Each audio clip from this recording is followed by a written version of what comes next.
각종 물고기를 모으는 그물입니다. 마태복음 13장 47절에서 52절 각종 물고기를 모으는 그물. 오늘은 마태복음 13장에서는 7번째 비유죠. 물고기 한마디로 그물 비유라고 해야겠네요. 그물 비유 이렇게 하면 되겠네요. 47절 말씀을 같이 읽습니다. 또 하늘의 왕국은 마치 바다에 던져 각종 물고기를 모으는 그물과 같으니라. 물고기를 모으는 그물과 같으니라. 하늘의 왕국은 그물과 같으니라 했습니다. 오늘은 하늘의 왕국 비유 중에서 7번째입니다.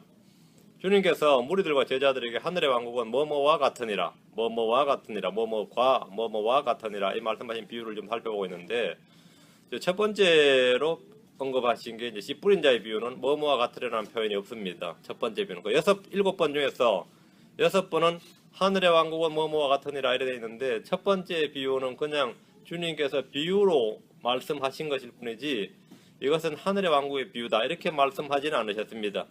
13장 3절에 보면, 오늘 전부 정리 한번 합니다. 13장 3절에 보면 그분께서 비유로 많은 것을 그들에게 말씀하여 이르시되 이렇게 말씀하였는데, 첫 번째 비유는 하늘의 왕국은 뭐뭐 같으니라 그렇게 말씀하지 않고 그렇게 기록이 되어 있지 않아서 그냥 그분께서 비유로 많은 것을 그들에게 말씀하여 이르시되 이래서 하늘의 왕국 비유가 아니다. 그냥 비유의 기초지 하늘의 왕국 비유는 아니다. 이제 이렇게 말씀하시는 분도 있고요. 이제 또 그런 책들도 많이 있습니다. 그럼 첫 번째 비유는 씨 뿌린 자의 비유와 이제 씨를 받은 네 부류의 사람들에 대한 이야기인데, 이 비유는 하늘의 왕국의 비유냐 아니면 그냥 비유냐 이런 문제가 나옵니다. 제자들은 그냥 어찌하여 그들에게 비유로 말씀하시나이까 이렇게 말했는데, 이제 이런 문제를 볼 때 이제 해결해야 되는데, 영국의 유명한 그 성경 강해자로 알려진 사람, 또 목사하면서 이제 성경교사였던 그 아더 핑크는 이 마태복음 13장에서 왕국 비유는 6가지고 첫 번째 비유는 하늘의 왕국의 비유가 아니다 이렇게 했어요. 근데 그분이 한국에서 굉장히 그 유명한 분입니다.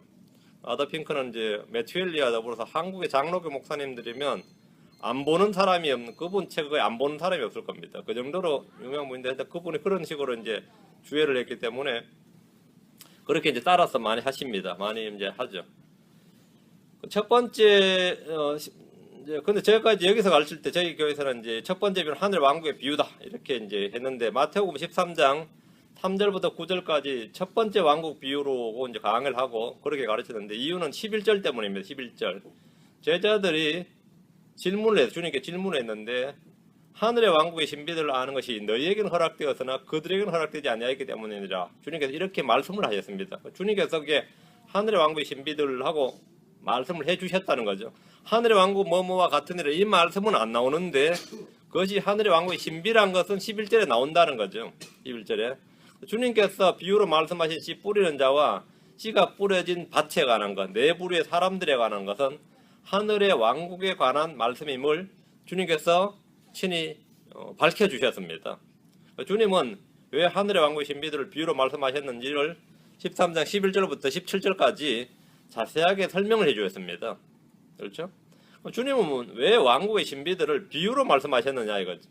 이건 이미 앞에서 우리가 다룬 내용인데 간명하게 정리를 합니다. 첫 번째 11절에 나옵니다. 하늘의 왕국의 신비들을 아는 것이 너희에게는 허락되었으나 그들에게는 허락되지 아니하였기 때문이니라. 이거 첫 번째 이유고, 두 번째 이유는 13절에 주님께서 그들의 비유로 말씀하시는 것은 그들이 보아도 보지 못하고 들어도 듣지 못하며 깨닫지도 못하기 때문이니라. 이렇게 비유로 말씀하셔서 못 깨닫게 만들어 버리겠다는 게 아니라, 일반적으로 주님께서 하시는 말씀과 하시는 일을 듣기는 들어도 보기는 보아도 깨닫지 못하기 때문에 그냥 비유로 말씀하신다는 거죠. 그게 지금 그 이야기고, 세 번째 이유는 대언자 이사야를 통해 선포한 주의 말씀을 성취하기 위함이다. 이게 35절에 나오죠. 14, 15절에 나오고 35절 설명이 분명히 나옵니다. 이것은 대언자를 통해 말씀하신 것을 성취하려 하심이라. 일러스되 내가 비유로 내 입을 열어 세상에 창건 이후로 은밀히 간직된 것들을 말하리라. 이렇게 분명히 이제 이렇게 주님께서 비유로 말씀하신 이유를 말씀하셨고, 16절에 보면 이 비유를 듣는 자들은 복이 있다 했습니다. 그러나 너희는 봄으로, 너희 눈은 봄으로, 너희 귀는 들음으로 복이 있도다 이렇게 말씀하셨습니다. 말씀을 듣고 깨닫는 자는 30배, 60배, 100배의 열매를 맺습니다. 있는 자는 누구든지 받아서 더욱 풍성하게 될 것이고, 없는 자는 누구든지 자기에게 있는 것도 빼앗기게 됩니다. 지금 우리가 듣고 보는 이 왕국의 신비들에 대한 말씀은 구약에 많은 대언자들과 의로운 자들이 그것들을 보고자 하였으나 보지 못하였고 또 그것을 듣고자 하였으나 듣지 못한 말씀이다. 이렇게 17절에 나옵니다. 주님은 씨 뿌린 자의 비유를 무리들에게 말씀을 해주셨습니다. 어떤 사람, 어떤 여자, 어떤 상인, 가루, 서말, 누룩, 겨자씨, 숨겨진 보물, 좋은 진주 등이 비유로 사용이 되었습니다. 자, 이제 13장에서 마지막 비유는 뭐냐면 바닷속에 던져진 그물입니다. 자, 간략하게 한번 정리해 봅시다. 하늘의 왕국의 신비 중에 첫 번째 비유는 왕국의 말씀, 왕국의 복음을 뿌리는 어떤 사람과 같다고 했습니다. 주님 자신을 선포하고 주님 자신의 사역에 관한 것이었습니다. 두 번째 비유는 주님께서 하늘의 왕국 마치 좋은 씨를 자기 밭에 뿌린 사람과 같다. 두 번째도 사람입니다. 여기서도 핵심은 밭에 뿌린 사람입니다. 주님 자신과 그분의 사역에 관한 말씀입니다. 여기서 씨는 왕국의 자녀들입니다. 주님은 세상이란 밭에 왕국의 자손들을 뿌리셨는데 12제자와 70인 제자들이 바로 주님께서 세상에 뿌린 씨앗, 그 제자들이 씨앗들입니다. 첫 번째 비유는 복음, 말씀이 씨앗이었고 두 번째 씨는 사람이 씨라고 그랬어요. 세 번째 비유를 통해서 주님은 하늘의 왕국 마치 어떤 사람이 가져다가 자기 밭에 뿌린 겨자씨 하나로 같으니라. 세 번째 비유도 역시 씨에 관한 사람과 씨죠. 어떤 사람은 앞에서 비유 마찬가지 주님 자신입니다. 자기 밭 역시 앞에 비유와 똑같이 세상입니다. 첫째 비유에서 씨는 왕국의 말씀이었고 복음이었고 둘째 비유에서 씨는 왕국의 자녀들이었고 셋째 비유에서 겨자씨 하나는 예수님 자신입니다. 주님은 자신을 하나의 미랄로 하나의 겨자씨로 말씀하시고 겨자씨 하나를 뿌리는 어떤 사람의 아들이죠. 주님 자신인데 주님은 하늘의 왕국은 밭에 뿌려진 겨자씨 하나로 같다고 하셨지 큰 나무와 같다 이렇게 말씀하지 않으셨습니다. 주님은 밭에 나무를 심으신 것이 아닙니다. 밭에 하나의 겨자씨를 심으면 그 겨자씨를 심으면 당연히 겨자나물이 나와야 됩니다. 그 겨자나무죠. 하늘의 밀은 땅에 떨어져 죽으면 열매를 맺습니다. 대부분의 교회에서 이 비유를 기독교계가 처음에는 겨자씨 하나처럼 작고 미약하다가 보잘것없는 겨자씨가 나중에는 크게 큰 나무가 되었다. 이렇게 긍정적으로, 진화론적으로 아니면 발전적으로 이렇게 해석을 합니다. 처음에는 미약하고 보잘것없지만 나중에는 세계를 정복하는 거대한 기독교란 종교가 되었다. 뭐 이런 거 아시죠? 사실은 정반대입니다. 십자가에 못 박히시고 고난을 받아 죽으신 예수님. 이 복음의 핵심이 변질되어서 이 땅에서 어떻게 거대한 종교 체계가 되었는지를 보여주는 겁니다. 이 겨자씨는 1년생 초본성 식물입니다. 채소죠. 풀입니다. 그런 겨자씨가 거대한 나무가 되어서 땅에 뿌리를 내리고 몇천 년을 살면서 온갖 새들의 거처가 된 겁니다. 이거는 뭐 죽지도 않은 나무입니다. 몇천 년을 살았어요. 주님께서 떠나신 후에 이 세상에는 예수란 이름으로 불법을 행하고 집회를 하고 교회 건물들을 세우고 전쟁을 일으키고 대언을 하고 마귀들을 내쫓고 신학교를 세우는 거대한 나무가 자라납니다. 주님은 그들을 걸어서 내가 너희를 결코 알지 못하였노라. 그들은 예수의 이름으로 행하는데 예수의 이름으로 다 행합니다. 근데 주님께서는 불법을 행하는 자들아 너희는 내게서 떠나라 이렇게 말씀하시는 비유입니다. 넷째 비유는 하늘의 왕국 마치 어떤 여자가 가져다가 굵은 가루 서말 속에 숨겨놓은 너 마침내 전부를 뜨게 한 누룩과 같으니라. 하늘의 왕국 누룩과 같다 이랬어요. 이 비유에서는 앞의 비유들과 달리 어떤 남자가 나오죠. 어떤 사람이 나오지 않습니다. 그리고 밭이 나오지 않죠. 또 씨앗도 등장하지 않고요. 그 비유가 앞에 1, 2, 3하고는 네 번째 비유는 완전히 다른 내용이 나와버렸죠. 이 비유에서는 그렇습니다. 대신에 남자 대신에 여자가 나오고 씨 대신에 누룩이 나오고 굵은 가루 서말이 나오고 밭 대신에 가루 서말이 나오는데 하늘의 왕국은 누룩과 같으니라 이렇게 되죠. 여기서 이렇게 돼서 하늘의 왕국이 누룩과 같다고 했으니까 누룩이 좋은 것이 아니냐 이렇게 이제 해석이 되는 게 오늘 일반 교회의 이제 일반 해석입니다. 성경 본문은 왕국이 여자 같다거나 왕국이 굵은 가루 서말 같다거나 그게 아니고 굵은 가루 서말 속에 숨겨 넣어 전부를 뜨게 한 누룩과 같으니라 누룩과 같다 이렇게 말씀하셨습니다. 상식적으로 하늘의 왕국은 누룩을 제거하는 여자와 같다거나 누룩이 없는 가루와 같다거나 이래야 정상입니다. 상식적으로 올 때. 그렇죠? 그런데 누룩과 같다 그러니까 이건 좀 뭔가 황당한 말씀이 되어버린 겁니다. 주님이 없는 이 땅에서 하늘의 왕국의 상태를 나타낸 말씀인데 셋째와 넷째의 비유는 이 땅에서 하늘의 왕국이 어떤 상태로 변질될 것인가 그걸 잘 말씀해 주신 겁니다. 그럼 이 문제는 교회사와 정확히 일치한다는 사실을 알 수 있습니다. 악한 현 세상에서 교회 속에 누군가 누룩을 숨겨 넣었기 때문에 부패는 피할 수 없는 것입니다. 교회 개혁가들이 아무리 금식하고 뭐 노력하고 개혁하겠다 그러고 별별 노력을 다 해도 교회의 부패는 피할 수가 없습니다. 어떤 여자가 가루 속에 누룩을 넣었기 때문에 이건 피할 수가 없습니다. 가루 속에 숨겨진 돌이라면 차라리 찾아내서 제거를 할 수 있는데 가루 속에 숨겨진 누룩은 제거가 불가능합니다. 분리가 불가능한 겁니다. 따로 분리할 수 없습니다. 교회는 부패로 말미암아 배교로 끝이 납니다. 다섯째 비유는 하늘의 왕이 마치 숨겨진 보물과 같다 그랬죠. 보물과 같다 그랬죠. 예. 밭은 세상이고 하늘의 왕국은 세상에 드러나 있지 않고 숨겨져 있는 보물입니다. 이스라엘은 온 세상에 흩어져 있습니다. 그들은 땅도 나라도 없었고 아무도 보물로 알지 않았습니다. 이스라엘은 예수님을 십자가에 못 박아 죽였고 그분을 배척했지만 그 중에도 소수의 남은 자들이 있었습니다. 이들은 밭에 숨겨진 보물입니다. 예수님의 공생애 때에도 그분이 죽으신 이후에도 이스라엘엔 남은 자들이 있었습니다. 주님은 그들을 발견하셨고 그들을 위해 자신의 소유를 모두 팔아서 사셨습니다. 밭을 사셨습니다. 이스라엘의 상태와 주님의 사역에 관한 말씀입니다. 여섯째 비유를 통해서 주님은 또 하늘의 왕국 마치 좋은 진주를 구하는 상인과 같으니라. 여섯째 비유는 진주와 같으니라가 아니라 상인과 같으니라. 여기서 구하는 상인인데 구하는 이 seeking입니다. 진행형이죠. 진주를 구한 상인이 아니고 진주를 구하는 상인입니다. 예. 주님 지금도 여전히 진주를 구하고 계시고 좋은 진주, 값비싼 진주는 크리스천들로서 교회입니다. 이 비유는 주님 자신의 사역을 말씀하고 계십니다. 지금까지 비유를 보면 하늘의 왕국은 무엇과 같으니라 알겠지? 겨자씨 하나가 같으니라 가루 전체를 뜨게 한 누룩과 같으니라 밭에 숨겨진 보물과 같으니라 이거는 옷에 관한 겁니다. 무엇과 같으니라 하고 또 한편으로는 주님은 하늘의 왕국이 누구와 같으니라 씨를 뿌리는 자와 같으니라 그게 첫 번째 비유 두 번째 비유죠. 씨를 뿌리는 어떤 사람과 같으니라 그게 두 번 나오고 좋은 진주를 구하는 상인과 같으니라 이게 두 번 나옵니다. 이게 한 번 나오고 누구와 같으니라 이게 세 번 무엇과 같으니라가 세 번 이렇게 나옵니다. 자, 오늘 본문 말씀 47절 일곱 번째 비유는 무엇과 같으니라 여기에 해당됩니다. 또 하늘의 왕국 마치 바다에 던져 각종 물고기를 모으는 그물과 같으니라. 그물과 같으니라. 하늘의 왕국 누구와 같다가 아니라 무엇과 같다고 하셨습니다. 하늘의 왕국 무엇과 같습니까? 그물과 같습니다. 그물.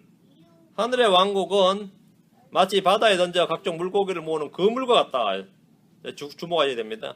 하늘의 왕국은 바다와 같다거나 물고기와 같다는 것이 아닙니다. 어부와 같은 것도 아닙니다.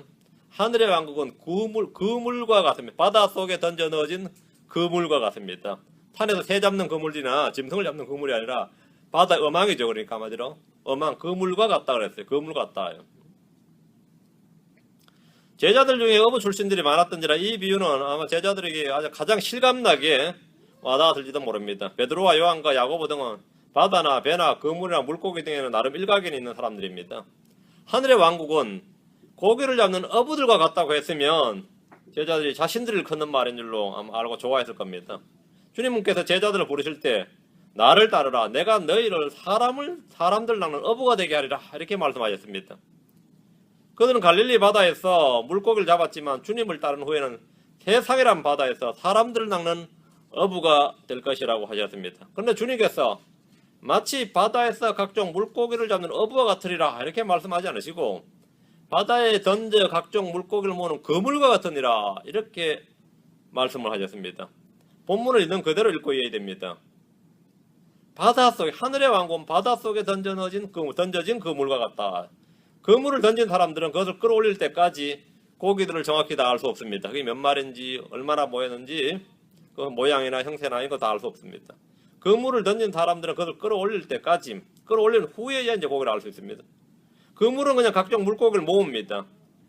그물은 외모를 취하지 않습니다. 그물은 외모를 취하지 않아요. 그냥 모으는 거예요. 바다에 던져진 그물은 종을 구별하지 않습니다. 크기나 색깔이나 모양을 구분하지 않습니다. 먹을 것과 못 먹을 것을 구분하지 않습니다. 그냥 모으는 겁니다. 어부는 그물을 바다에 던집니다. 하늘의 왕국 마치 그물과 같다 그랬습니다. 그 속에는 좋은 것도 있고 나쁜 것도 있습니다. 교회가 그물과 같다 그럼 그건 곤란해요. 교회는 믿는 사람을 모은 거지 믿지 않는 자들 모으는 그물이 아닙니다. 아무나 와도 저 속 안에 교회는 예수를 믿고 그분의 침례에 순종한 자들이 모이는 곳이지 아무나 그냥 우리는 알 수 없기 때문에 그러면 교회하고는 해당 사항이 없는데, 이 말씀도 이제 가장 인기 있는 해석은 이걸 교회에 적용하는 거예요. 또 하늘의 왕국은 마치 바다에 던져 각종 물고기를 모으는 그물 같으니라 이렇게 말씀했기 때문에 우리 교회는 아무나 그냥 오게 해야 된다. 그게 이제 가장 보편적인 해석이고 인기 있는 해석인데, 바다는 세상이고 그물은 복음이고 어부들은 복음 전도자들이고 사역자들이다. 뭐 이게 이제 가장 일반적인 해석입니다. 여러분이 아마 이런 해석 들어보셨을 겁니다. 그렇죠? 바다는 뭐라고? 예, 세상이고 그물은 복음이다. 아니면 그물은 교회다. 이제. 어부들은 이제 복음 전도자들이다. 그럴 듯해요. 그물은 복음이 아니라 교회로 설정해서 교회 내에는 좋은 고기나 나쁜 고기가 함께 있다. 이렇게 해석하는 건 역시 널리 퍼져 있는 해석입니다. 아주 보편적인 해석이라고 그러죠. 전통적인 해석 뭐 이런 겁니다. 세상이란 바다에 복음의 그물을 던져서 교회 내로 고기들을 잡아온다는 것이 널리 행해지는 설교입니다. 소위 말하면 복음주의나 근본주의나 개혁, 정통, 보수를 표방하는 거의 모든 교회에서 이런 해석을 합니다. 이런 해석을 해요. 만약 저희들이 이제 그런 해석이 틀렸다 그러면 이 해석이 가장 전통적이고 보편적으로 받아들여지는 해석이다 이렇게 말하면 별 할 말이 없어요. 실제 그 말은 맞는 말입니다. 가장 보편적으로 받아들여지는 해석이에요. 근데 이런 해석은 그럴듯하긴 하지만 성경 본문과는 전혀 맞지 않습니다. 그물을 던진 사람이나 그물을 끌어내어서 고기를 분류하는 어부들은 사도들이나 복음 전도자들이나 목사들이나 전도사들이나 설교자들이 아닙니다. 누굽니까? 성경에 보면 천사들입니다. 천사들이에요. 은혜의 복음은 천사들에게 맡겨진 것이 아닙니다. 교회는 천사들에게 맡겨진 게 아닙니다. 은혜의 복음은 천사들이 전하지 않습니다. 그들이 전하지 않아요. 그들은 세상 끝에 끌어올려진다. 그물은 세상 끝에 끌어올려진다고 본문에 보면 세상 끝에. 교회는 대환란 전에 들림을 받습니다. 교회는 대환란 전에 들림 받아요. 그물 속에 끌어올려질 때, 그물을 끌어올려질 때는 좋은 고기 나쁜 고기 함께 끌어올려집니다. 휴거는 예수를 믿은 사람만 하늘로 끌어올려지는 것이지 불신자도 같이 끌어올려지는 거 아닙니다. 그러므로 그물을 복음이나 교회로 설정하고 어부들을 복음 전도자들로 설정하는 일은 아무리 그럴듯해도 본문과 전혀 맞지 않는 해석입니다. 본문과 전혀 맞지 않는 해석입니다. 근데 이제 저희들이 이렇게 지금 이거 우리 하는 이런 이 성경 공부, 성경 해석을 가지고 그렇구나 이렇게 받아들여지면 좋은데 이상하다, 성경 해석이 이상하다 이래버리거나 전통적인 해석과 틀리다, 너희가 더 똑똑하다 이렇게 나와버리면 정말 이건 또 말이 안 통해버린 거죠. 우리는 성경을 성경으로 푼다는 원칙을 가지고 있습니다. 그래서 말씀을 지금 하고 있는데, 성경을 성경으로 푼다 굉장히 좋은 말이죠. 그보다 더 좋은 말은 없어요. 그런데 이제 관련 구절을 찾고 같은 단어 말씀들을 찾아서 이제 의미를 해석합니다. 가장 좋은 성경 공부 방법입니다. 그런데 이런 성경 공부 방법을 가지고 공부를 하는데 성경에 오히려 실족하고 속는 사람들이 있습니다. 자, 본문에 바다와 그물과 고기와 어부가 나오는데 바다에 그물을 던지는 어부들이 누굽니까? 이러면 아마 대부분은 쉽게 사도들, 아니면 전도자들, 제자들을 생각하고 그런 관련 구절을 찾을 수가 있습니다. 이제 여기서 문제가 돼요. 관련 구절을 찾을 수가 있다 이거예요. 누가복음 5장 2절에서 6절입니다. 관련 구절 찾는다고 관련 구절 찾아서 엮는다고 다 그것이 진리가 아닙니다. 관련 구절이 맞아야 됩니다. 누가복음 5장 2절 6절입니다. 그리고 요한복음 21장 6절.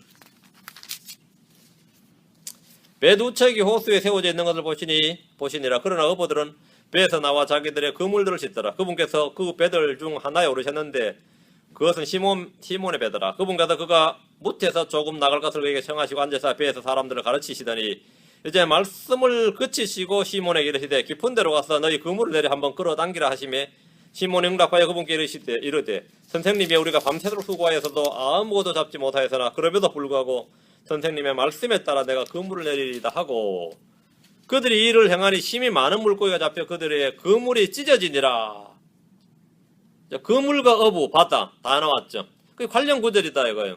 관련 구절이다. 이 말씀을 봤을 때 이거는 이렇게 비유가 맞지 않느냐 이거. 베드로는 주님을 처음 만났을 때 어부였고 주님은 그에게 그물을 찢어질 만큼 고기를 잡도록 해주셨습니다. 주님은 제자들을 또 사람들을 낚는 어부라고 어부로 삼겠다고 그렇게 말씀하신 구절이 분명히 있습니다. 요한복음 21장 6절. 그렇게 이제 관주를 깨는 거죠. 요한복음 21장 6절. 그리고 나는 성경을 성경으로 푼다. 나는 성경 말씀을 가지고 성경을 공부한다. 이러면은 그 가장 좋은 성경 공부 방법인데 그렇게 이제 빡빡 웃기고 주장을 한단 말이죠. 요한복음 21장 6절. 그분께서 그들에게 이르시되 그물을 배 오른편에 던지라. 그리하면 너희가 얻으리라 하심으로 그들이 던졌더니 이제 물고기가 많아 그들이 그물을 당길 수 없더라. 주님께서 부활하신 후에도 이들은 바다에 그물을 던지라는 주님의 말씀을 들었고 그 명령에 순종해서 고기를 잡았습니다. 제자들은 세상이란 바다에 그물을 던져 사람들 낚는 어부로 비유되었다. 이렇게 설교가 되는 거죠.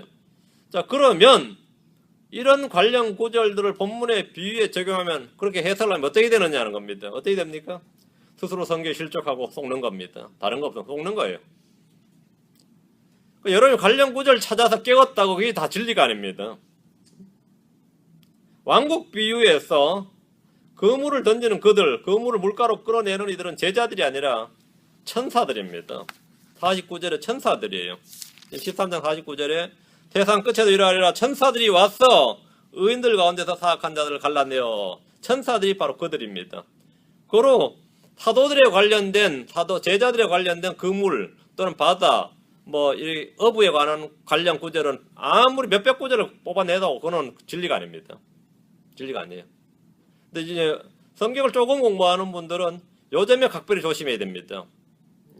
이 관련 구절 끄집어낼 때, 관련 구절 끄집어낼 때 다시 마태복음 13장으로 가야 됩니다. 48절. 마태복음 13장 48절.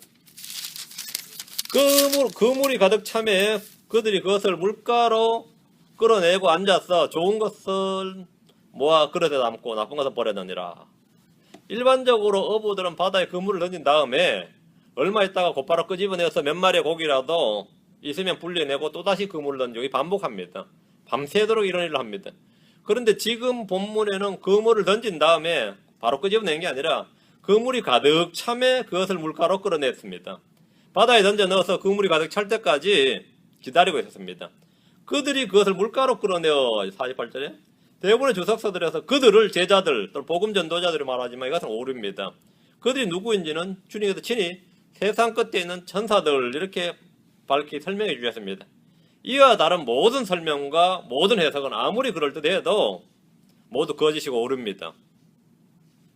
제자들은 그물이 찰 때까지 기다렸다가 그것을 물가로 끌어내는 것이 아니라 던지면 곧바로 당깁니다.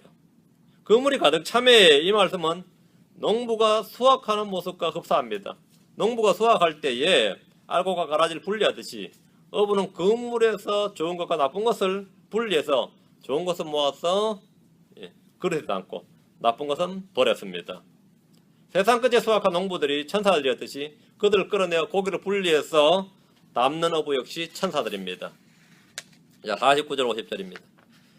세상 끝에도 이러하리라 천사들이 와서 의인들 가운데서 사악한 자를 갈라내어 불타는 용광로 속에 던져 넣으리니 거기에서 통곡함이 이를 갈미 있으리라. 세상 끝은 대환란의 끝을 말합니다. 천사들이 와서 의인들 가운데서 사악한 자들을 갈라내어서 큰 용광로 속에 던져 넣습니다. 이 비유는 알곡과 가라지의 비유와 같은 내용입니다. 의인들은 구원받은 사람들입니다. 사악한 자들은 구원받지 못한 사람들입니다.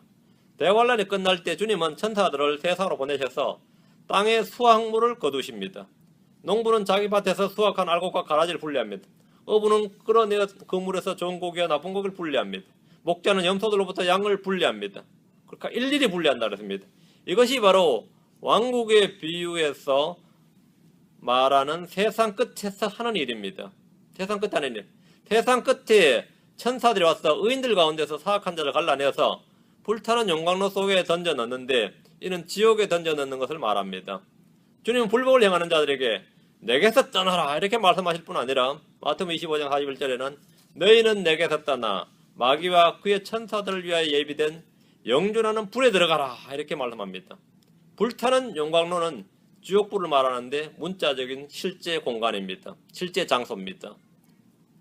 지금 모든 비유가 지금 정확히 일치되고 있습니다. 자, 51절 예수님께서 그들에게 이르시되 너희가 이 모든 것을 깨달았느냐 하시니 그들이 그분께 이르되 주여 그러하오이다 하며 자, 제자들이 깨달았다는 거예요. 제자들이 이 왕국의 비유를 깨달았다 이거예요. 깨달은 것 같아요? 예수님 왕국에 관한 신비들을 비유로 말씀하기를 마치 했습니다. 제자들은 주님이 하시는 말씀을 깨달았다고 했습니다. 주님은 비유를 풀어주셨고 그물의 비유는 이 세상 끝에 있을 일들에 관한 것으로 알려주셨습니다. 여러분이 이 모든 걸 깨달았습니까? 깨달았느냐? 그물의 비유는 교회 시대가 아니라 대환란 때 일입니다. 천사들은 그물 안에 있는 사람들을 그리스도 안으로 모은 것이 아닙니다. 오늘날 세상에서 그리스도 안으로 모으는 분은 누구죠? 그리스도 안으로 모으는 분은 성령님이시죠. 이 사건은 세상 끝에 있을 일입니다. 지금 세상 끝에라고 말해요. 세상 끝에. 대환란을 통과해서나 왕국에 적합하지 않는 사람들은 버림을 받게 됩니다. 다른 비유에서도 일관되게 가르치는 내용입니다. 하늘의 왕국은 그물과 같으니라. 이 비유에서 가장 널리 알려지고 인기 있는 해서 이미 앞에서 제가 말씀드렸듯이 그물은 복음이다. 그물은 교회다. 어부들은 복음 전도자들이고 사역자들이다. 뭐 이런 겁니다. 좋은 고기는 구원받은 크리스천이고 나쁜 고기는 불신자들이 됩니다. 어느 정도 얼추 맞아 들어가는 것처럼 보입니다. 그러나 이렇게 하면 복음 전도자들이 고기를 분류하는 작업을 하게 되고 나쁜 고기들은 불못에 던지게 되는데 어떤 목사나 선교사나 복음 전도자들도 그런 일을 하지 않습니다. 어떤 설교자도 누군가를 불타는 용광로속으로 던질 수 없습니다. 그런 일은 없습니다. 이것은 하나님께서 천사들을 보내서 하는 일입니다. 세상 끝에란 말은 세상 끝, 언제 즉 대환란의 끝을 말하는 겁니다. 대환란의 끝을 말하는 것이지 사람이 죽을 때 인생의 끝을 말하는 것이 아닙니다. 절대 그 말씀이 아닙니다. 세상 끝입니다. 그물은 세상이란 바다에 던져진 대환란이란 심판을 말합니다. 그물이 뭐냐? 그물이죠. 대환란이란 심판입니다. 대환란은 주님께서 말씀하신 바 앞으로 온 세상에 임하여 땅에 거하는 자들을 시험하는 시간이니라 했습니다. 그게 그물입니다. 이 기간 동안에 하나님의 명령들을 지키고 예수 그리스도의 증언을 가진 자들은 좋은 고기로 분류가 됩니다. 이게 좋은 고기입니다. 예수 그리스도의 명령을 지키고 예수 그리스도의 증언을 지키고 하나님의 명령을 지키는 자 좋은 고기죠. 이 기간에 용과 짐승을 경배하고 그의 형상에게 절하고 그의 수를 받는 자들은 나쁜 고기에 해당합니다. 대환란 기간 동안에 왕의 백성들과 형제들에게 선하게 대해주는 자들은 좋은 고기에 해당되고 왕국을 상속받습니다. 그렇지 않으면 나쁜 고기로 분류되고 영원한 불못 속에 던져집니다.